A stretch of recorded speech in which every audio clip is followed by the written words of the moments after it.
Nosso caráter é um presságio do nosso destino. E quanto maior a integridade que temos e mantemos, mais fácil e nobre esse destino tem probabilidade de ser. Exatamente. George Santayana, ele que é um filósofo, poeta, humanista espanhol, para abrir o nosso podcast de hoje. Olá, seja bem-vindo e seja bem-vinda a mais um episódio, o 8º do Candeeiro Podcast. Eu sou Regiane Negreiros, chefe de gabinete, diretora de comunicação aqui da Funetec. Eu sou o Rodrigo Barreto, estou superintendente aqui da Funetec e no episódio de hoje vamos entender como a transparência, a integridade e a ética moldam as instituições do setor privado, do setor público e também do terceiro setor, né, Regiane? Exatamente. Então roda a vinheta.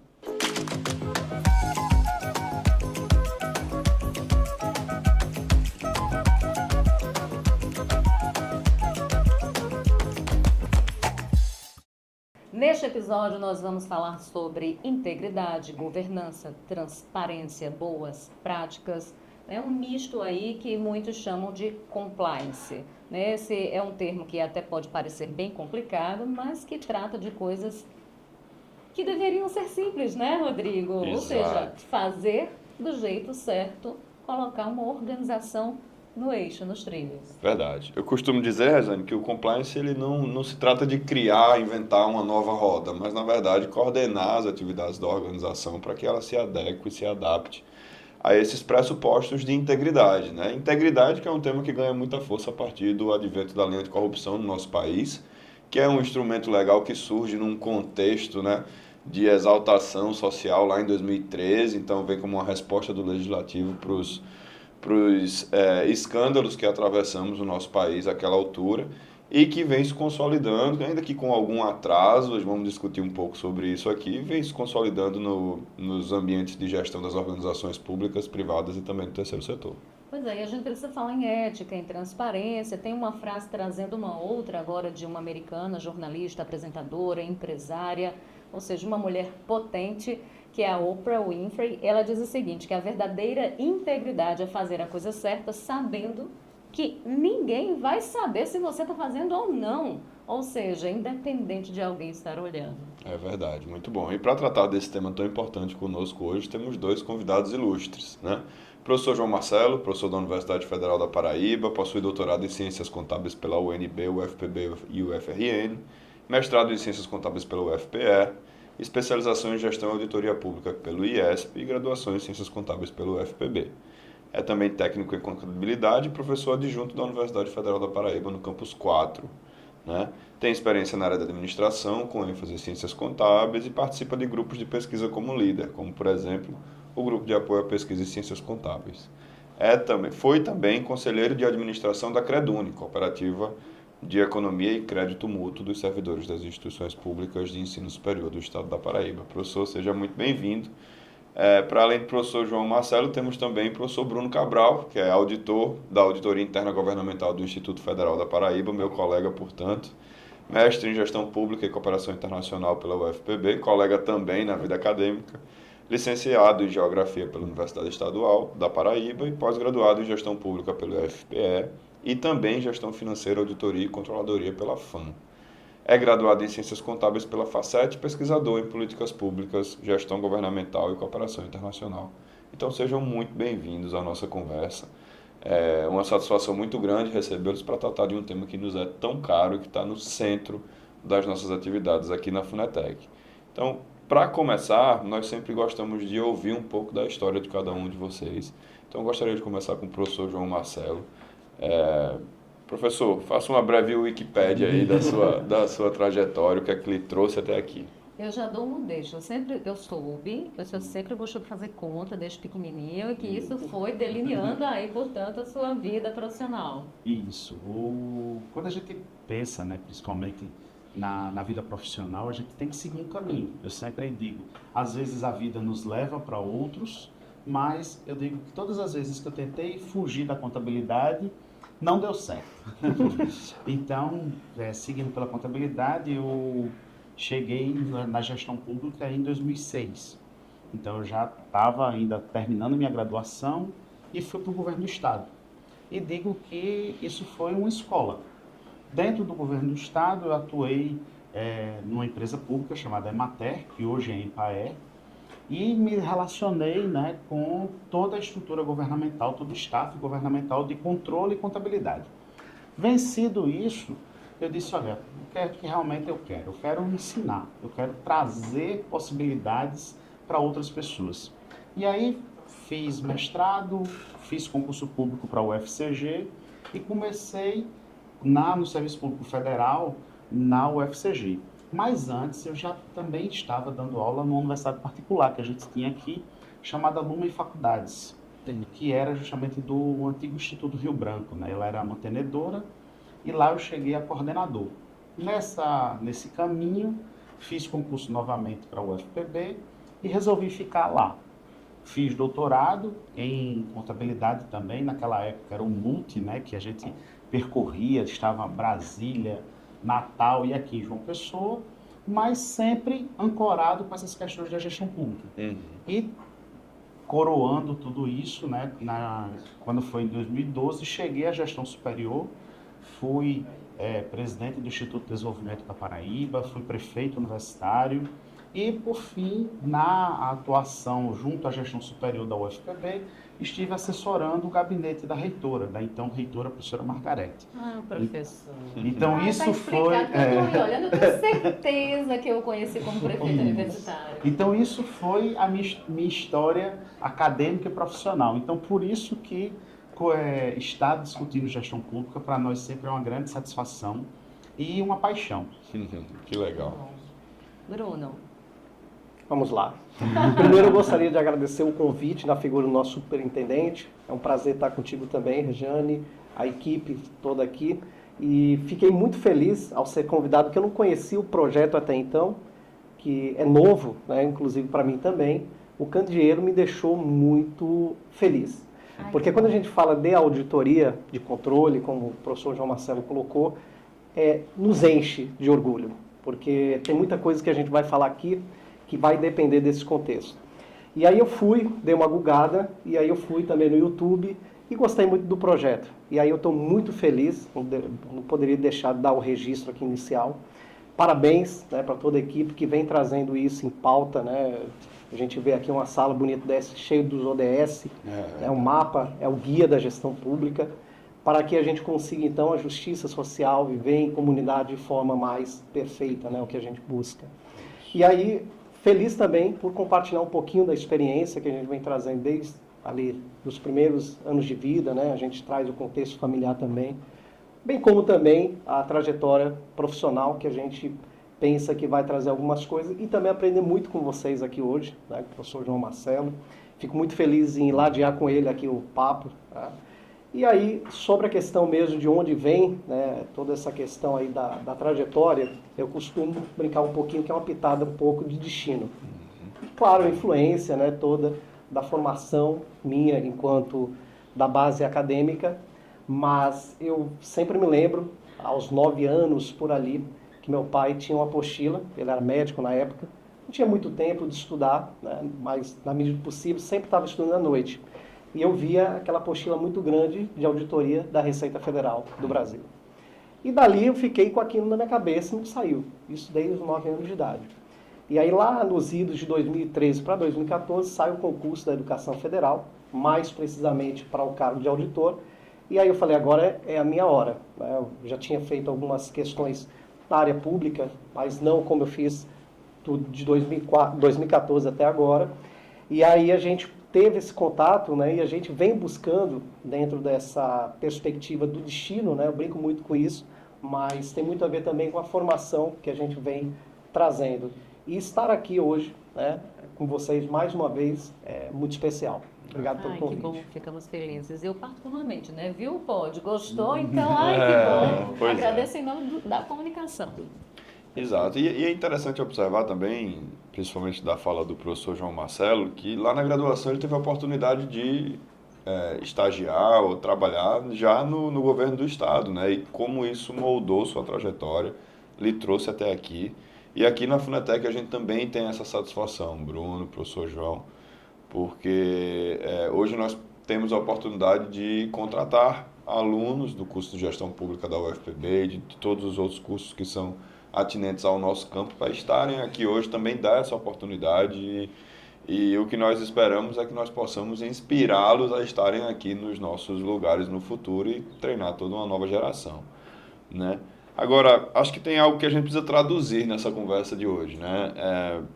Exatamente esse termo estranho que surge no nosso dia a dia, o tal do compliance, que parece que furou a bolha em algum momento, mas eu tenho para mim que ainda há muita insegurança para tratar desse tema. E eu gostaria de ouvi-los, professor. Para você, o que o compliance significa? O que é que ele traz para a gente? Antes de responder, eu quero complementar. É um termo novo para designar algo que sempre existiu? Ou é um termo que propõe, de fato, uma mudança de prática nas organizações, sejam elas públicas ou privadas? São perguntas que sempre emergem. Então, quando a gente olha essa discussão do compliance, né, eu digo que em alguns momentos nós tentamos sempre pegar o termo da moda, né? Em um momento a gente teve lá o accountability, agora vem o compliance, mas todos termos que se buscaram, na verdade, discutir situações que nós vivíamos. Nós estávamos num momento, diríamos assim, da população se dar conta que tudo isso que é público é dela. Então a gente tem uma consciência social, uma cidadania emergindo dentro desse contexto. É o entendimento de que não é público, mas é do público? Isso, justamente. Porque assim, em alguns momentos tinha aquela ideia de dizer que era de todos. E o que é de todos não é de ninguém. Então, por ser de todos, não é de ninguém, ninguém cuida, ninguém precisa. Eu posso passar e deixar a luz acesa, eu posso gastar à vontade, eu posso depredar, né, o patrimônio. Então, quando eu tinha tudo isso, era essa situação. Então, o que é que eu vejo? Eu vejo que o compliance ele vem reunir uma série de ações. Primeira ação, uma série de conformidade. Então, eu sempre digo, olha, quando eu penso em compliance, eu preciso pensar em conformidade. Eu preciso pensar em atender os requisitos legais que estão embutidos dentro dos processos administrativos. Então, imagina, se eu quero fazer uma compra pública, eu preciso seguir a legislação de compra pública. Se eu quero escolher uma pessoa, eu preciso seguir a legislação que estabelece a seleção de pessoas. Se eu quero fazer uma política pública acontecer, eu preciso ter previsão legal para essa política pública acontecer. Então, são situações que eu parto da conformidade. Um segundo ponto que eu sempre digo que está nessa vertente da compliance, que é a vertente ética. Ou seja, eu preciso primar, enquanto gestor público, por quê? Pelo interesse público, certo? Porque senão vira o interesse privado, particular, e preciso primar pelo atingimento daquela necessidade que é coletiva. Por exemplo, eu sempre faço algumas metáforas que são interessantes. A discussão que a gente tem, eu vou passar e vou jogar lixo na rua. Existe um grupo que diz, eu vou jogar lixo porque eu jogando lixo eu tenho a figura do gari, então eu estou dando emprego a quem precisa. E do outro lado, eu preciso ter uma população educada, porque não é que eu necessite do emprego do gari. Na verdade, eu preciso que todos tenham a oportunidade de sobreviver, de conseguir conquistar suas coisas, e que não necessariamente eu preciso sujar para que isso aconteça. Então, são essas situações que a gente tem. Então, nesse primeiro momento, para a gente iniciar, eu sempre faço essa vinculação entre conformidade e ética. Feito isso, a gente tem as ações que são e que vão desaguar no próximo ponto, que é o seguinte, é a decisão pública. Eu vou diante de uma conformidade legal, diante de toda uma previsão e diante de uma estrutura ética, eu vou decidir publicamente. Então, eu vou ter a execução dessa política pública. Então, quando a gente fala de compliance, eu associo a algo que já existia, mas que agora é tratado de maneira o quê? De maneira completa. Eu tenho todas as vertentes sendo atendidas para quê? Para que eu tenha lá na frente uma decisão correta, prevista, proba, e que a população possa receber essa prestação de contas, possa sentir que aquela ação ela ocorreu, que ela estava prevista, que era necessário e que atendeu o maior número de pessoas, que ela não foi para que A ou B tenha privilégios. E aí isso passa pelo controle, como o senhor falou, né? Mas entram aí outras variáveis. A gente tem a questão moral, que o senhor falou também, ética, e a questão de transparência, adoção de boas práticas. Então, e aí eu queria que você falasse um pouco sobre isso, Bruno, como auditor. Esse controle, ele tem que ser duro, vertical, ele pode ser feito de uma forma mais horizontalizada, incluindo todos os partícipes de uma organização, por exemplo. Ele precisa ser cultural. Como é que a gente insere isso dentro de uma cultura organizacional? E aí eu vou provocar também, complementar, tá? Falando de transparência numa era de proteção de dados, né? Como nós conciliamos esse dever de transparência ativa, passiva e também o trato desses dados que são cada vez mais relevantes, mais importantes para a nossa comunidade? Perfeita pergunta, né? Fica até difícil depois seguir, porque eu acredito que o professor João Marcelo, ele foi, assim, a miúde, né? Começou de forma geral e também bem especificou o que seria o compliance, né? Que é, na verdade, um to comply, que, na verdade, vem importação do estrangeirismo. Eu tenho um certo, assim como vai de encontro o professor João Marcelo, com essas questões de importar métodos e questões que, invariavelmente, nós já adotamos aqui no nosso país, tá? E aí a gente tem que tomar um pouco cuidado, porque, na verdade, conformidade sempre já existiu. A gente sempre está aderente à legislação, como ele já trouxe aqui. Por isso que eu prefiro integridade, viu, Bruno? Isso. É mais específico e é mais condizente com a questão cultural, como o Regiane, de forma perfeita, né, fez a pergunta. E aí eu trago até uma provocação filosófica de Kant, que ele disse certa vez, abre aspas, age apenas segundo aquela máxima, que ao mesmo tempo possas querer que se torne aquilo uma lei universal. O que ele quis dizer com essa questão, que é muito agora de provocação com o tema? É dizer, em outras palavras, é uma diretriz. Né? Ele traz ali uma ideia de que a gente tem que agir de modo que aquilo que se torne, de repente, público, como o professor João Marcelo já especificou, seja universal. Então, o que eu devo fazer, o que eu quero fazer, e se eu posso realmente fazer aquilo. Tem muito a ver com as questões culturais, como você bem mencionou. Nós temos países diferentes, quando a gente olha no recorte da América do Sul, por exemplo. E comparando isso, a gente vai sempre falar desse controle, se vai ser rígido, se vai ser forte, né? Tem esses termos, soft, hard, e ser vai rígido ser é ser duro. forte? Isso, exatamente. E aí que vem nesse encontro, eu fico até feliz pela pergunta, foi uma pergunta muito inteligente, porque isso vem no campo da ética e na questão moral, que daqui a pouquinho a gente vai perpassar nesses dois temas. Então, eu acredito, e a gente vem dentro da auditoria interna governamental mudando esses conceitos, inclusive fazendo auditoria de desempenho, que é uma forma de você realmente ver se a gestão pública ela está atendendo ao anseio da população e se aquela política ela está sendo tendo bons resultados. E isso dentro da universidade, dentro do instituto, ou seja, na educação federal, a gente consegue perceber isso de forma clara. E aí a gente já vem mudando, por exemplo, essa questão, Regiane, de controle duro. É o hard control, que na verdade é aquele que é só auditoria interna, mas sem a participação cidadã, por exemplo. O professor João Marcelo discorreu de forma perfeita e brilhante sobre a accountability, que é a prestação de contas, né?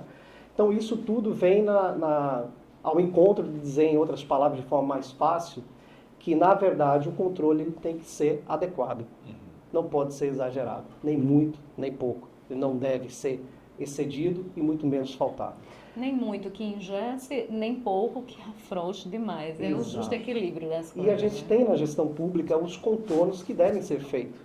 O que é isso, o contorno de gestão pública? É que a legislação não vai conseguir dizer o que você tem que fazer na prática, por exemplo, lá em licitação pública. Nem é interessante que diga, né, Brunão? Porque a gente acaba engessando demais a atuação do gestor e deixando ele... Existe uma máxima que é muito equivocada na administração pública, né? De que o gestor público só é autorizado a fazer o que está escrito na lei. Exatamente. E não há nada mais equivocado do que isso, porque há discricionariedade do agente, considerações éticas e estratégicas para que a tomada de decisão seja realizada. Mas eu não quero interromper, não. Pegando o gancho, já até trazendo isso no contexto, acho que você foi muito feliz ao dizer isso, do sentido de trazer isso realmente da ética dentro da gestão pública, porque a legislação não vai prever tudo aquilo que deve ser feito. Você vai ter lacunas e a gente vai ter que decidir o que é moralmente aceito, né, o conjunto de regras ali para aquela sociedade que aceita, né, e a gente vai ter que incorporar isso. Né? Ética, basicamente, é fazer o que deve ser feito quando todo mundo está vendo, enquanto moral é aquilo que ninguém está vendo e a gente age de forma correta. Então, a legislação, a gente tem um conjunto robusto de normas dentro da administração pública, não é a falta, mas aí vai muito de encontro nas questões da evolução do controle, da auditoria interna, no sentido de trazer a gestão pública, quando a gente falou do contorno de gestão pública, é no sentido que a gestão pública, às vezes, por conta da legislação, cria algumas amarras, algumas dificuldades que devem ser superadas sempre no campo da ética, né, nas questões moral, né, nas questões morais, e aí a gente precisa sobrepujar essas questões, né, no dia a dia do gestor público.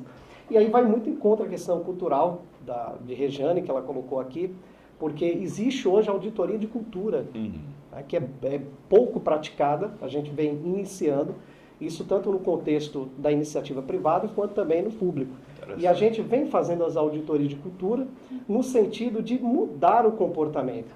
Porque a gente vê muitas coisas acontecendo em vários órgãos, não só na educação federal, especialmente, mas a gente consegue ver que não é somente aplicar multas, sanções, que a gente resolve o problema. Porque as pessoas voltam a cometer aquele ilícito, por exemplo. E aí a gente vai de contra a questão cultural. Então, a auditoria é a mola propulsora. O gestor público, ético e moral, ele vai agir no sentido de dar todo o suporte para a auditoria interna trabalhar. Por quê? A auditoria interna está lá no dia a dia. Ela sabe as falhas que ocorrem e, inclusive, ela consegue proporcionar não só uma avaliação sobre essas falhas, mas também consultorias, que é justamente ajudar o gestor a atingir aqueles objetivos, a passar por aquela travessia de forma mais tranquila, né, pelos contornos da gestão pública. Sempre, claro, pautando pela legislação, né, a legalidade e também a impessoalidade que está no campo da ética, né, professor João Marcelo? Isso, eu sempre discuto, né, a gente, ao longo do tempo, nós nos deparamos com situações que se revestiam de uma verdade. Então, por exemplo, imagine, será que a compra de um novo veículo para a administração pública, ela era necessária mesmo? Será que eu não deveria estar, por exemplo, fortalecendo um projeto social, um programa social do governo? Outra discussão que às vezes tem, por que investir na cultura se na verdade eu tenho pessoas que estão morrendo por falta de medicamentos? Então, essa escolha, todo esse debate da escolha pública, ele precisa permear justamente a nossa visão e entender que ao Estado é atribuído muita coisa. Então, eu tenho lá uma atribuição que vai desde, um exemplo, segurança alimentar e nutricional, até a promoção de cultura, a preservação do nosso patrimônio histórico, a infraestrutura, o fomentar, por exemplo, algumas ações que vão desaguar em desenvolvimento econômico e desenvolvimento regional, mas também não esquecer, por exemplo, das escolas, de formar as nossas gerações futuras. Então, quando eu tenho essa gama de decisões a tomar, eu começo a dizer assim, puxa, peraí, por onde eu vou caminhar primeiro? O que é que eu devo fazer? E enquanto gestor, o que é que aconteceu? Muitas vezes, essas verdades foram deturpadas. Não, eu preciso decidir aqui, porque isso pode privilegiar o grupo A, o grupo B. Então, a gente tem a entrada, por exemplo, do compliance, da conformidade, às vezes o enrijecimento de algumas legislações. Por quê? Porque viu-se que eu precisava dar uma proteção maior a essa situação, que é justamente esse ponto que você comentou. Olha, o gestor público só pode fazer o que está escrito na lei. Só que eu tenho lá a discricionariedade, eu tenho, por exemplo, eu sempre digo, né, algumas mudanças que a gente teve. Eu tenho a mudança da LIMBD, né? Que vai trazer, por exemplo, uma necessidade para que os procuradores, eles deem soluções, Construam certo? soluções jurídicas, né? Construam essas soluções jurídicas quando eu disser que aquele contrato ele tem que ser encerrado por algum vício, por exemplo. Então ali fez com que o procurador dissesse, epa, peraí, eu preciso construir uma solução, porque eu não posso jogar no colo do gestor algo que eu brinco, né, como se a gente estivesse brincando de batata quente, né? Aquela brincadeira lá de antigamente. Ou a brincadeira de jogar o balão com cheio d'água, né? Isso. Que pode cair na sua mão e estourar. Por quê? Porque eu preciso fazer essa construção. Por outro lado, nós sabemos que, infelizmente, aí eu sempre gosto de puxar história, né? Nós somos povoados pelos degradados portugueses. A gente tem diríamos assim, um quê na nossa formação, no nosso caráter, que era necessário, precisamos mudar, precisamos evoluir. E temos grandes mudanças sociais acontecendo. Só que, será que eu sou realmente o país das oportunidades? Igualdade para quem? Democracia para quem? Então, cidadania para quem? Eu acho que são essas questões que a gente precisa levantar e reconhecer de que, de fato, o acesso ao cidadão ele não é dado a todo mundo e que existem pessoas que vivem na mais completa invisibilidade e muitas que vivem também na mais completa cegueira. Então, a gente tem um fosso aí e países diferentes dentro de um mesmo território que é muito difícil. É um grande desafio tratar isso, né? E aí é o seguinte, aí é onde entra o nosso papel. O papel do IEF, o papel da UFPB, o papel das demais instituições de educação, que é transformar pessoas, que é fazer com que pessoas inovem, pessoas mudem de vidas, transpassem, né, as condições sociais e possam hoje fazer a diferença na sua vida. Eu sempre faço essa fala, eu fiz ontem na sala de aula, inclusive. Eu fui o primeiro doutor da minha família. Não fui o primeiro mestre, mas fui o primeiro doutor da minha família. Então, o que é que acontece? Eu consegui produzir uma mudança social. Sem dúvida. Minha mãe só chegou até o 2º grau, no caso o ensino médio. Então, na hora que você muda pela educação, tudo se transforma. Só que aí o nosso papel ele cresce. Quando você comentou, olha, nós temos um programa de estágio. O programa de estágio é transformador, porque eu oriento o jovem mostrando, olha, você trabalhar, você consegue já ser inserido na profissional, isso se instiga você a fazer um concurso público, a estudar mais, ou até dizer assim, não, eu quero prestar serviço, eu quero ter a minha empresa, e assim essas coisas vão andando. Então, fechando esse ponto, o que é que eu sempre falo? Nós fomos motivados por problemas a tentar mudar a situação. Ou eu enrijeço muito, ou eu afrouxo. Quando eu enrijeço, alguma coisa vai ficar travada. E aí a gente convencionou chamar de burocracia, né? Ah, isso é culpa da burocracia, isso é aquilo. Só que aí eu consigo fazer o diferente. E como é que eu consigo fazer o diferente? Com esse processo educacional, com essa busca de transformar a sociedade e de dar a ela a forma de decidir. Como é que a gente viu isso? E aí eu sempre faço uma brincadeira que surgiu na gestão pública da UFPB. Todo mundo diz que a primeira experiência de orçamento participativo foi Porto Alegre. Não é isso? Exato. Não é essa convenção que a gente tem? Vocês sabiam que não é? Vocês sabiam que foi no governo de Tarcísio de Miranda Buriti? O atual secretário do Orçamento Participativo, que é o Júnior, que nós conhecemos carinhosamente como Júnior Caroé, o seu TCC resgata isso. Resgata que na Paraíba existiu o Orçamento do Povo. O Orçamento do Povo era isso. Eles iam às cidades, existem registros na biblioteca do IDEME, é um dos locais que existe, e você ia à população buscar o que a população queria de investimento, o que queria de transformação. Quando eu dou à população a chance de decidir, que eu consigo produzir essa transformação. Tem razão. Porque ela olha o investimento público, ela olha a decisão pública. E aí a gente tem, depois, o orçamento democrático, né, que hoje é orçamento democrático do Estado, e tem algumas instituições, por exemplo, na prefeitura hoje, eu acho que é Você Prefeito, o programa. Então, um ponto, na minha opinião, de transformação disso é qual? É a decisão partindo da população. Sim, é claro que essa é uma estratégia que tem que ser muito bem controlada, né, para que não se subverta a lógica técnica e democrática, mas sem dúvida é uma estratégia que amplia inclusive a confiança da própria população nas instituições, e esse é um aspecto que nós precisamos trabalhar fortemente, né? Agora, eu tenho algumas provocações aqui, fechei até o computador porque a minha cabeça já não quero mais ler nada, mas é o seguinte, nós estamos tratando aqui da atuação dos gestores públicos, né? Eu sou jurista de formação, sou advogado, e há uma máxima nos bancos das escolas de direito de que a advocacia é profissão para corajosos, né? O ofício dos corajosos. Eu não discordo não dessa máxima, mas eu acho que há um outro ofício que talvez exija mais coragem do que o advogado na comunidade que a gente vive, que é exatamente o ofício do gestor público, por várias questões.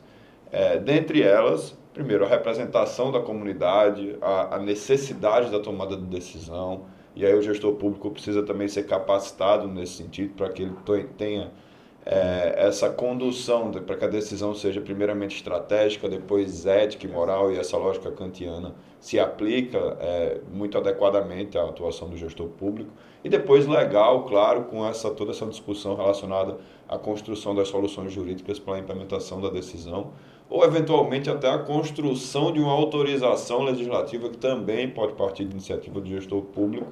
Então é uma atividade muito técnica, mas também muito controlada, Bruno. E aí esse aspecto me comove muito enquanto gestor, enquanto pesquisador também, porque é evidente que há no nosso país muitas vezes uma subversão, ou no mais das vezes uma subversão da lógica dos incentivos. E aí você me fala de auditoria, a gente tem conversado sobre controle, sobre rigidez dos controles. Eu fico muito feliz quando você traz a possibilidade de praticar-se uma auditoria que seja um pouco mais voltada à avaliação dos resultados da implementação da política pública e que permita ao gestor se aproximar do auditor para que ele possa realmente estar alinhado a essa conformidade de forma preventiva até. Mas é fato que no nosso país as posições ou as funções de controle, de procuradoria e etc. são muito mais valorizadas do que as funções de gestão, né? Basta olharmos, qualquer pessoa pode pesquisar no portal da transparência o salário de um gestor público no âmbito do executivo e o salário de um procurador federal, o salário de um auditor federal.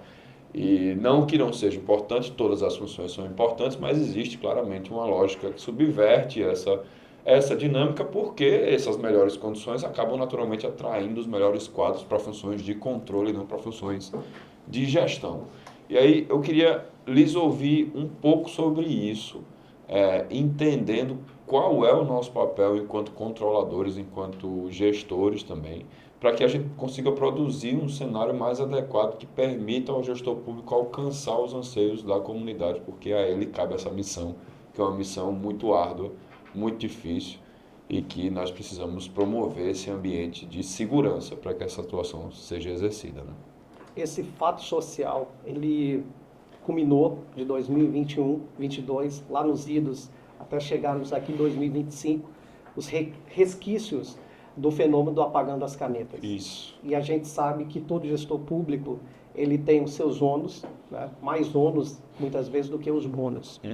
E talvez até mais ônus no sentido de praticar a gestão pública, porque a gente sabe que a gente tem um conjunto de uma legislação que muitas vezes não conversa com a prática diária que ele tem que enfrentar. Exato. Eu fico até feliz com o professor João Marcelo, que trouxe aqui a LINDB, em arremate, até em adicional, nós falando, dizer, em outras palavras, que a gente tem um erro grosseiro hoje, né?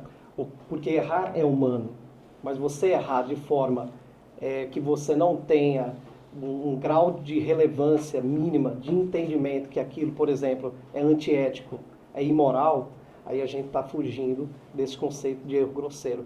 É como se a gente tivesse hoje, aqui, almoçando ou, enfim, jantando no restaurante, e aí eu perco meu celular. Qual é a primeira lógica? Quando eu saio e me dirijo até a minha residência. Um cidadão médio, a gente espera que eu me entenda no seguinte, de procurar primeiro no carro. Não achei. O que eu vou fazer? Eu vou fazer o percurso de volta ao restaurante onde nós estávamos, para buscá-lo. E isso a gente consegue entender que é um erro. Qualquer um de nós, no mundo contemporâneo que a gente vive, estamos expostos a acontecer isso, pela pressa ou por algum motivo que a gente está diariamente naquelas atividades. Da mesma forma, a gestão pública. Então, errar é humano, mas o erro grosseiro não pode ser, digamos assim, não pode acometer o gestor público. Por quê? Aí a gente teria todas as implicações legais, né, dentro do campo da LINDB, entre outras legislações aí, para devido caso que seja saindo daquela máxima, como a gente trouxe aqui, do cidadão médio, que a gente espera que o gestor público ele tenha o caminho da ética e da moral. E é muito importante isso que você traz, essa talvez seja angústia, sabe, Rodrigo? No sentido de que hoje a auditoria, inclusive eu falo isso com os colegas, falo com o pessoal da universidade, do instituto, não só com a educação federal como um todo, mas sempre, qualquer hora que eu passo, eu vou falando sobre a importância da auditoria interna e debatendo com cada gestor público, colegas, amigos, e falando sobre essa necessidade de integração. As políticas públicas, vez ou outra, não vamos generalizar aqui o caso, mas são tomadas de forma esporádica, sem comunicação. E acho que vai muito de encontro nisso, porque a auditoria ela é o remédio hoje para o caminho que a gente busca, a justiça social, a paz, uma gestão pública que vai fazer a diferença. A gente sabe que hoje os recursos são escassos e a gente tem que aplicar eles de forma a atender o máximo de pessoas possíveis em determinada política. E a auditoria hoje ele é um remédio, no sentido de trazer essa angústia mitigada, minimizá-la. Por quê? Porque a auditoria está mais próxima da gestão. E ela tem os caminhos para demonstrar para o gestor, olha, o caminho está aqui. Você for fazer isso aqui, vai acontecer. Assim como o procurador também, no campo do seu parecer. E o trabalho técnico do auditor é muito importante. Tem um papel, e deve ter um papel de relevância social muito grande. E essa questão de salário realmente incomoda o gestor público, porque ele está mais embutido ali nos campos, digamos assim, das dificuldades. Está mais exposto. Né? Mais exposto. E o auditor acaba estando exposto de alguma forma porque ele está ali junto com a gestão, né? Está trabalhando ali nos temas mais caros e relevantes para uma política pública. Então, eu entendo, salvo melhor juízo, que todos devem ter o seu reconhecimento, né? Essa questão aí de salário. É muito difícil chegar na equidade. A gente sabe que existem movimentos, inclusive, não vou entrar no debate acadêmico, mas o corporativismo e algumas determinadas funções e determinados cargos. Mas eu posso lhe dizer com total franqueza, e isso vai demorar um pouquinho até se ajustar. Mas eu acredito que a gestão pública ela pode ficar segura que a gente está evoluindo na legislação. A gente falou agora da LINDB, e aí a gente vê, né, digamos assim, esse movimento, porque a questão jurídica, você sabe disso, tem a ver com o contexto social, político, aquele momento que a gente quer, espera pela sociedade. E a gente vem trazendo isso e falando, tentando trazer um remédio para a alma, porque o gestor público, muitas vezes, ele fica ali, qual decisão eu devo tomar? Se eu for por aqui, vai acontecer que o órgão de controle vai achar um problema. E aí não só o controle interno, mas o controle externo, o Ministério Público, os demais órgãos. Eu faço sempre um recorte antes, que é o seguinte. O que é que nós formamos os nossos jovens? Nós geralmente nos apegamos às profissões que melhor pagam.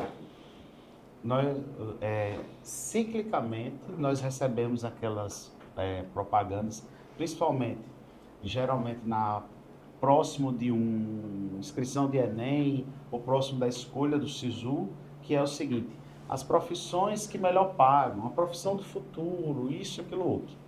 Então, é um pouco do que está atrelado a isso. Então, eu vejo que a questão salarial está um pouco dessa forma. A gente tem uma situação que é quem pode decidir. Um exemplo. Eu sempre faço essa relação, né? Eu sempre brinco isso no departamento, por exemplo, lá, discutindo com os meus colegas, meus pares. Eu tenho um aumento para dar para professores. E tem um aumento para dar para procuradores. Quantos procuradores eu tenho? Eu tenho X. Quantos professores eu tenho? Eu tenho 20X, 30X, 40X. Então, você entende que qualquer real que eu der aqui, ele tem uma proporção gigante. Então, muitas vezes, algumas carreiras conseguiram galgar suas melhorias frente a outras.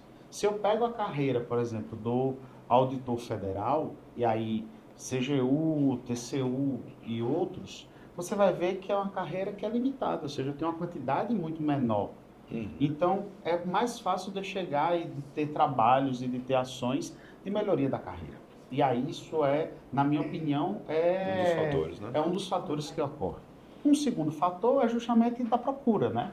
Ou seja, hoje eu tenho jovens, por exemplo, a gente tem a febre da medicina. Só que a gente sabe que ela vai ser temporária, vai chegar um momento que não vai caber mais. A gente já teve isso no direito, a gente agora está tendo, não sei se vocês têm acompanhado, mas, por exemplo, são as ciências da computação. Então, computação, engenharia da computação, ciência de dados, são os cursos mais procurados. Então, você tem justamente esse paralelo. Mas eu queria, quando a gente discute tudo isso, eu queria fazer uma separação. Que o nosso público, né, o nosso espectador, como eu sempre digo, né, a gente precisa formá-los. Então, quando eu penso em gestor público, eu tenho o gestor público, certo? De maneira geral, aquele que está lá tomando decisões públicas, mas eu tenho uma fatia, que eu acho que essa é a que mais a gente tem tido problemas, diríamos assim, porque essa é a mais, diríamos assim, como é que eu posso dizer, a mais pressionada, que é o gestor ordenador de despesa. O ordenador de despesa é aquele que carrega em seu CPF todo o peso da escolha pública. Porque por mais que eu tenha alguém aqui que escolheu, que disse, olha, eu quero comprar uma cortina da cor Y, eu tenho uma compra. Eu preciso fazer uma decisão de compra, eu preciso preencher um estudo técnico preliminar, eu preciso fazer toda uma decisão, e assim sucessivamente, seguindo toda a cadeia. Quando for no final, o CPF implicado é o do ordenador. E aí eu sempre digo, né, eu tenho um amigo do doutorado, que fez doutorado comigo, que é da CGU, e foi superintendente da CGU, que é o Giovanni Passelli.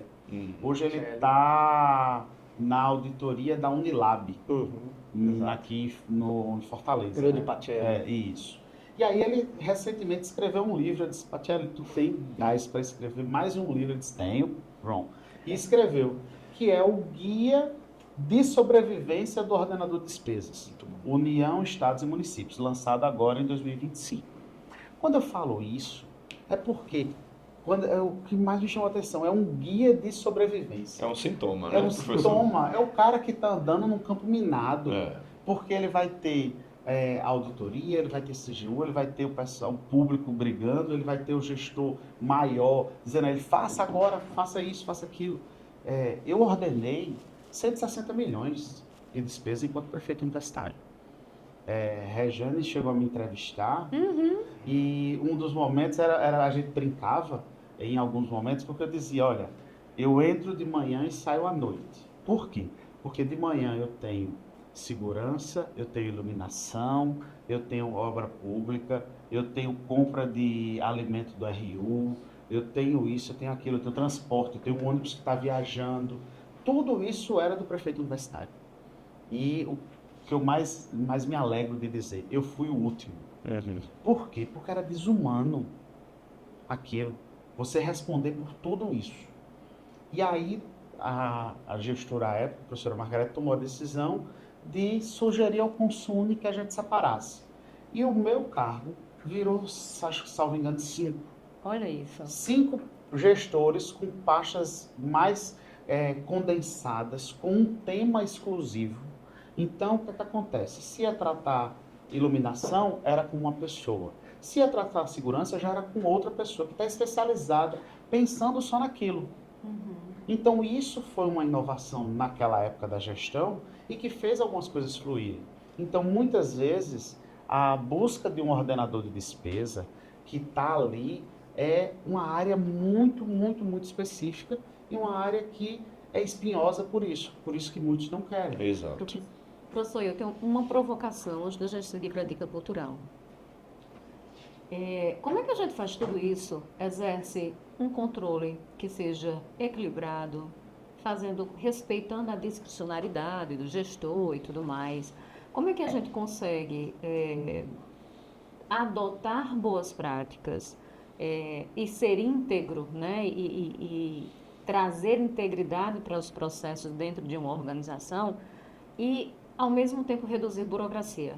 Porque existe uma máxima também voltada para o setor público que fala da burocracia, da lentidão e muitas vezes em função disso da ineficiência e também por causa disso da questão do custo dessa gestão, dessa administração, enfim. Então a gente está falando de economicidade também e tudo mais, que são princípios basilares da administração. Então, como é que a gente reduz burocracia, fazendo com que, de fato, a gestão ela possa andar sem maiores entraves? Eu queria que os dois falassem sobre isso. Então, eu sempre falo que a redução da burocracia, ela parte de controles eficazes.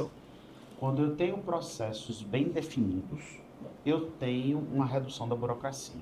Por quê? Porque eu sei que um documento não vai voltar por uma vírgula. Então, eu parto do pressuposto. Então, eu acho que algumas manualizações que o Tribunal de Contas tem feito, que alguns órgãos de controle têm feito, como a CGU tem feito, a processualística sendo moldada para que eu tome a decisão. Isso fica mais fácil. Então, por exemplo, quando a universidade decidiu seguir para os SIGs, os Sistemas de Gestão Integrada, então eu tenho o acadêmico, o processual, o de recursos humanos, isso faz com que esse processo ele seja mais célere. Por quê? Porque eu sei o que eu vou preencher, eu sei como é que a decisão tem que ser tomada, e aí eu faço essa, diríamos assim, esse pressuposto, essa diretriz, conforme o Bruno bem falou. Então, transformando esse compliance, essa conformidade numa diretriz. Eu tenho tudo isso condizente. Esse é um ponto.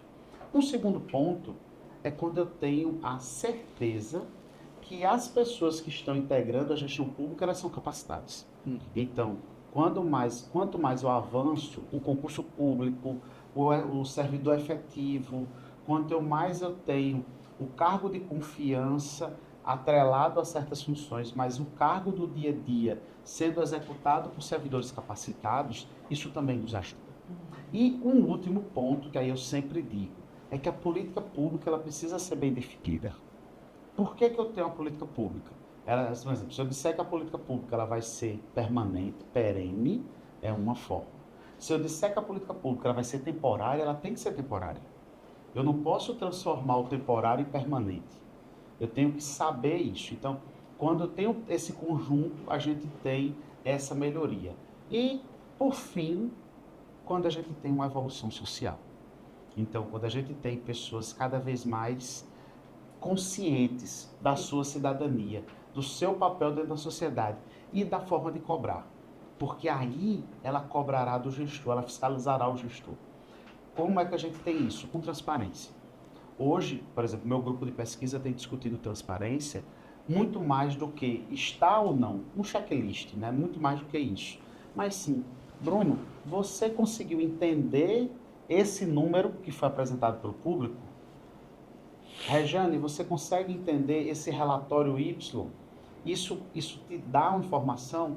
E aí a gente teve uma evolução, que eu digo, do TCU, que é o relato integrado. Um relato que ele está muito mais com dados, com colorido, com um número. Por exemplo, o relato integrado da UFPB ele saiu de 350 páginas para algo em torno de 60, 70 e poucas páginas. Por quê? Porque é um infográfico. É um dado como um dashboard. Então, eu consigo bater o olho e saber quantos alunos foram assistidos pela política de alimentação do RU. Foram X alunos. O custo é quanto? Então eu tenho o custo por aluno, o custo global e quantas refeições foram servidas. Por exemplo, falando do RU. Eu vejo a política pública, eu sei quem são beneficiários e eu sei a quantidade. Agora, imagina, tu sai na rua e vai a um restaurante Y. Chega nesse restaurante e paga uma refeição, por exemplo, de R$ 20. Tá bom. E do outro lado, tu bate o olho no relatório desse e vê uma refeição tipo RU a R$ 50. Você vai dizer o quê? Poxa, tem alguma coisa estranha. Essa refeição está muito mais cara do que eu vejo no dia a dia. Quando eu bato o olho e vejo, não, é R$14,70 e eu estou pagando 28, então eles conseguiram comprar bem. Por quê? Porque isso está no infográfico. Então, essa mudança da gestão, da forma de apresentar o dado como transparência, é aquilo que a gente vê como evolução. E aí a gente vai para a questão da capacitação, né, das pessoas. E você? Exatamente, Regiane. Antes de responder essa pergunta, eu gostaria de enaltecer, de forma assim, bastante veemente, o trabalho das auditorias internas das instituições federais de ensino superior, que abarca principalmente as universidades federais e institutos. Por que eu enalteço de forma bastante, assim, a exaltar neste momento? Porque ela vem trazendo vários resultados, e aí é o anseio de toda a população, de toda a sociedade, por políticas públicas que tragam ali não só o melhoramento das questões sociais do povo, da sociedade, daquele governo local, mas precisamente também trazer uma equidade na prestação de serviço público. Porque o resultado não é aquele que a gente espera, por exemplo, na iniciativa privada, que é o lucro. A gente busca o quê? O bem-estar. E esse bem-estar, muitas vezes, sem um papel da auditoria interna, o gestor não consegue alcançar. Por quê? Você tem um ciclo na administração pública, que é o PDCA. Você planeja, você vai executar, depois você vai corrigir. Mas para corrigir você precisa o quê? De monitoramento. E o monitoramento, ele é a chave do sucesso para esse resultado. Eu digo isso por experiência própria. A gente vem adotando, como a gente mencionou, a auditoria de cultura. Essa auditoria de cultura, você consegue, isso que o professor João Marcelo colocou, através da própria auditoria interna. Porque ela está ali no dia a dia, ela consegue evoluir todos os servidores para aquele caminho.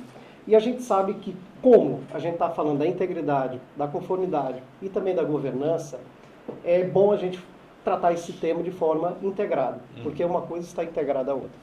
Falar de integridade, como a gente vem discutindo, vai resvalar aí na questão de resultado. Por quê? São questões de fragmentos, tanto da ética quanto da moral. E isso combinado, não só por parte do gestor público, mas de todos os servidores que estão ali naquele órgão, você consegue alcançar os resultados de forma qualitativa. Porque esse anseio por quantidade, e aí até o professor João Marcelo destacou isso no relatório integrado, né? Não é a quantidade que você vai ter ali, de repente, uma resolução pública, mas a qualidade, de onde você consegue chegar ali e mudar realmente o contexto. Porque muitas coisas a gente tem recurso, mas muitas vezes ele é pouco, como o Regiane colocou aqui, a eficiência, né? A questão do custo, do benefício. E o resultado é isso, a gente buscar a eficiência, mas sempre partindo da premissa de que nós precisamos desse resultado, que realmente mude. Nós temos dentro das universidades e institutos projetos de extensão, de pesquisa, que isso vai fora do muro da comunidade acadêmica. Qual o resultado que eu espero? Isso passa pelo planejamento, isso passa pela execução e a prestação de contas que a gente tanto precisa mudar. Por quê? Nós temos uma legislação e a gente vai cumprir, ok. Mas qual o desempenho esperado? A gente tem que partir da premissa de uma reflexão ética. E aí a gente já vai dentro da integridade. Qual é o resultado? Isso vai no meu planejamento. Qual é o projeto que eu vou transformar aquela sociedade? E a gente monitora para melhorar no próximo planejamento, e monitora e melhora. Por isso que é um ciclo, né, Bruno? Acho que esse trabalho da auditoria é fundamental nesse sentido também. Agora, a gente tem assunto para outro episódio, né? Já, inclusive, pensando nisso, a gente vai ter que fazer isso. Deixar, a gente passa o dia todo aqui. De pergunta aqui, você tem noção. Inclusive porque a discussão de hoje ficou muito atinente ao setor público, né? Como a integridade ela se comporta no âmbito do setor público, mas a gente sabe que, principalmente partindo de um pressuposto anticorrupção, existe sempre uma relação bilateral, não é? Então o setor privado também tem um papel importantíssimo na consecução desses objetivos de integridade para que o Estado se mantenha qualificado nas suas atividades. Até porque não existe corrompido sem corruptor né? E Então, de vice-versa. fato, a gente está falando de um processo Eu que queria só envolve vários adicionar, atores. de forma resumida, a gente tem um dilema: combate ou controla a corrupção? Esse é o grande problema. Nós temos autores aí, dos mais renomados do debate acadêmico, que comprovou isso em outros países, não no Brasil, claro, mas países na mesma estatura, na questão social e política, como o nosso, e foi dito também que a gente não combate, a gente controla. Esses Até porque a temas, corrupção é inerente ao ser humano, então a Exato. gente realmente tem que ir podando, controlando o que vai de encontro ao que a gente discutiu aqui, a integridade, as questões de estar íntegro, é como um copo. Já temos cai, quebra. o Já título temos o tema do próximo podcast. da segunda temporada, é isso. Mas agora precisamos ir para a dica cultural, né? Eu sei que o tempo passa rápido, eu sei que está uma delícia e a gente já aguarda também a sua sugestão de tema para a gente trazer aqui para o nosso podcast. E você pode, inclusive, gravar vídeo, mandar áudio para a gente, que a gente solta aqui sim, tá? Então, vamos lá, professor. Sua dica cultural. Rejane? A gente faz com Na quinta-feira de fogo, pós-Muriçocas do Miramar. Não, eu ficaria com dica cultural ainda aproveitar o fechamento, né, do nosso pré-carnaval, certo? E pensar e começar, digamos assim, a buscar aquela roupinha que está lá no seu armário, que você não usa mais. Não sei até do que E vai que falar. vai ser puxado, você vai fazer aquela combinação perfeita e amanhã à noite, excêntrica, e amanhã à noite visitar o Cafuçu. Muito bom, professor. Para você que é da cidade, já sabe do que a gente está falando. Para você que é da Paraíba, não sei se conhece, Cafuçu é um dos blocos mais extraordinários que a gente tem no pré-carnaval de João Pessoa. Exatamente, se pega aquela excentricidade, se eleva ao cubo, né? E você vai brincar muito elegante, muito chique. No Essa centro é da a cidade. proposta no centro da cidade. Isso. Então, assim, é um bloco histórico, a gente aguarda o ano todo para participar. Tem uma letra linda, maravilhosa, engraçada, mas eu me nego a cantar para você. Mas adorei a dica, professor Cafuçu. Existem os cafuçus e as cafucetas. Bruno. Embora tenha sido de forma exemplar a dica cultural dele, eu já vou na contramão, porque eu tenho 2 filhos. Um tem o Dante, 2 anos e 8 meses, então muito pequenininho. A gente não vai ter como ter essa logística. Eu tenho outro de 8 anos. Mas, de qualquer forma, vou curtir com eles o carnaval da escola, enfim. Mas a minha dica é para quem vai ficar realmente em casa e que puder ler um livro do Michael Pollan, que é O Dilema do Onívoro. Perfeito. Tem tudo a ver com o que a gente discutiu aqui. É uma discussão sadia no campo da saúde, da alimentação, perpassa no setor público e privado, no campo da ética, ou seja, da questão individual de cada um. Por quê? A escolha do como a gente se alimenta. E ele fez uma pesquisa nos Estados Unidos, principalmente, onde foi o mote desse estudo, e ele traz essa discussão da integridade. Por quê? O reflexo que eu tomo de decisão individual de como eu me alimento vai resvalar nas políticas de saúde, na questão do contexto social e econômico. Por quê? A partir do momento que eu tenho uma indústria, como no caso dos Estados Unidos, agressiva no sentido de alimentação, eu me alimento mal, eu vou para onde? No serviço de saúde. Exato. Então o custo aumenta para o país sem você poder pegar aquele recurso e colocar para a educação, por exemplo. Porque, assim como já foi bem dito pelo professor João Marcelo, a educação, eu acredito, por isso que eu estou dentro da educação federal, e sem educação a gente não tem como falar de governança, de integridade, é palavras ao vento. Então, com essa dica aqui, eu espero que o pessoal leia depois, inclusive vocês, Já anotei aqui. Por favor. e também me passem o feedback, porque, embora não seja diretamente a gestão pública, mas afeta a todos nós. Sem Que dúvida, bacana. Bruno, E sem a gente dúvida. conseguir Que legal. fazer esse... Um loop. Isso é maravilhoso, né? E a Tratar gente de já um cai tema em de uma temas forma de macro. regulação da indústria de alimentos, enfim, isso é um tema super legal que também é tema para outro podcast. Também. Tem a ver com ODS Tava também? anotando, Tem a tava ver com os anotando. ODS, etc. Exatamente. E essa questão desse cenário que a gente traz os ODS é exatamente porque nós praticamos e valorizamos tudo isso. Então, é uma forma também da gente lembrar e da gente expor isso, né? Está entre os valores da Funetec, que a gente faz questão de adotar, de compartilhar E é muito bom quando a gente consegue o retorno disso no nosso meio aqui dentro, com os colaboradores, com todo mundo. Então, acho que é isso, né? Isso. Rodrigo, sua dica cultural. Só antes disso, o Dilema do Onívoro, do Michael Pollan, pela Intrínseca aqui no Brasil. Né? Exatamente. A minha dica, como sempre, surgiu durante o episódio. Gerou vários insights. Lembrei, assim como o Bruno, é uma dica para quem vai passar mais tempo em casa nesses próximos dias. É uma série fantástica do Netflix chamada Borgen. Ela diz respeito a uma assessora do governo que da noite para o dia, por conta de uma reviravolta política, acaba assumindo o governo da Dinamarca. E aí nós nos deleitamos com as questões dinamarquesas, mas que no fundo, se aproximam muito das nossas questões aqui também. Então, é uma série fantástica que mistura política com governo e daquele jeitinho que a gente gosta, com conspiração e tudo mais. E, claro, que os roteiristas, eles não são tão qualificados quanto os roteiristas do Brasil, mas é inalcançável. Mas a série é muito boa, muito bem feita e eu recomendo para todos os meus alunos, para todos os meus colegas. E é fantástica a Borgen. Tá anotado aqui. Pois é. E eu cheguei com uma dica, mas também mudei. E já que a gente está falando dessa questão de ética, da questão da educação, e a gente trouxe muito para o serviço público, eu não poderia deixar aqui de indicar um livro que chama-se Ethos, Educação e Serviço Público, uma tríade basilar. A gente fazendo propaganda aí da Regina Negreiros.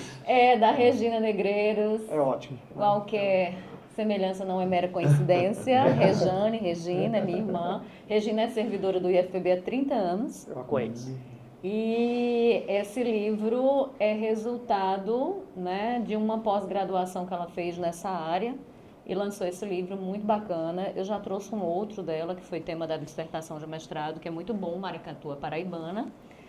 E eu sugiro esse porque eu acho que é muito bacana você entender para quem é servidor público ou não, né, todo esse processo e o que é necessário para que a gente tenha, de fato, um serviço público funcional e responsivo, né? E que dessa forma ele seja valorizado também pelo cidadão, pelo contribuinte, né? A gente tem uma demonização muito grande do serviço público, né? Dos servidores públicos, e eu acho que a gente precisa vencer isso. E tá aí uma dica nesse sentido. Muito legal. Não é legal? E tem uma outra dica, e aí quando eu chego aqui, né? Quando eu cheguei aqui, encontrei com meu amigo Wister, ele é aqui nosso produtor aqui, nosso câmera, nosso diretor, né? E o Wister, o conheci muitos anos atrás, trabalha com tecnologia, trabalha com televisão, mas o Wister é músico e é maravilhoso, tem uma carreira linda, uma voz maravilhosa, é um compositor exímio. E eu queria saltar um pouquinho do trabalho do Wister para que você possa conhecer, deixar a palhinha aí. Sem saudade, Que legal. agora esse teu cheiro tá morando em mim. Olhar assim, daqueles feito paisagem, desenhando os risos mais bonitos que eu já vi. Agora o que é que a gente faz? Se as horas são poucas demais, se nossas bocas não sossegam e nossas mãos já não se negam. Eu já gostei de ter você, já fiz teu canto no meu, pensei talvez a gente vingue e agora seja nossa vez. Que E bonito. aí, pessoal, arrasou ou não arrasei na minha dica também? Arrasou. Salva de palmas para essa figura. E aí você pode conhecer mais do trabalho do Wister. O Instagram dele é Eu Sou o Wister. E, sim, eu sou fã e super, super indico. Meu amigo, parabéns pelo trabalho, você arrasa. E chegou ao fim esse nosso episódio de hoje. Sempre aquele ar, né? Tão bom! Acho que a gente tem que ampliar para umas 3 horas na É, próxima então, temporada, viu? Renato tá Os lindo. meninos estão ali. O pessoal da edição. Mas, professor João, professor Bruno, muito obrigada pela presença. Esperamos contar com vocês em outras novas oportunidades para que a gente possa falar sempre mais desse assunto que percebo é apaixonante para a gente e eu acho que necessário, né, Rodrigo? Sem dúvida, sem dúvida. Eu queria agradecer muito a presença de vocês, meus amigos. Esse tema é muito caro para nós e é uma satisfação muito grande ter esse debate aqui. Agradeço a disponibilidade, Bruno, agradeço por toda a cordialidade e gentileza no trato, o trabalho que é desenvolvido lá no IFPB também, que eu conheço de perto. A satisfação de trazer um servidor da nossa instituição para esse espaço também, porque faz parte da nossa missão. E professor, mais uma vez, muito obrigado, desejo todo sucesso nas atividades junto ao UFPB, ao PPGP agora, não é isso? Mande um abraço para todos os nossos colegas, professores, alunos e que consigamos seguir nessa missão e contem com a Funetec para que nós possamos impulsionar as atividades de cada um. E porque eu sei que, principalmente aqui nesse episódio, somos todos agentes que dedicamos as nossas energias à nossa comunidade. Então a Funetec está aqui para isso, tá bom? Muito obrigado. Gente. Obrigado, Jean. E olha só, você viu, né? Nosso papo mostrou que ética, que transparência, elas não são questões de regras exclusivamente, né? Algo meramente teórico, duro, rígido, mas a gente está falando de hábito, de cultura, né? De consciência cidadã. Então acho que a gente precisa valorizar isso. E que o compliance, como falamos, né, ele serve aí de rumo para dar direção, para trazer segurança para as empresas, né, garantindo que tudo aconteça da melhor forma possível. Então eu quero agradecer a vocês e a você por nos ouvir e aí eu já peço, curta a gente, compartilhe, apresenta a gente para mais pessoas, porque o Candeeiro Podcast ele chegou para trazer luz a todo esse tema voltado para inovação, tecnologia, educação, pesquisa, extensão, cultura, meio ambiente, não é isso, Rodrigo? É isso. E se você gostou, se inscreve, balança o sininho, dá 5 estrelas no Faltou uma Spotify, onomatopeia. compartilha, balança o sininho, dá o like, compartilha com todo mundo. A gente tá no Spotify, no YouTube, dá 5 estrelas, né, Regiane? Exatamente. Faz comentários, sugestões, elogios, críticas. A gente tá aqui para fazer desse espaço um espaço verdadeiramente democrático. É isso. Beijão e até o 9º episódio. Beijo. Tchau, tchau.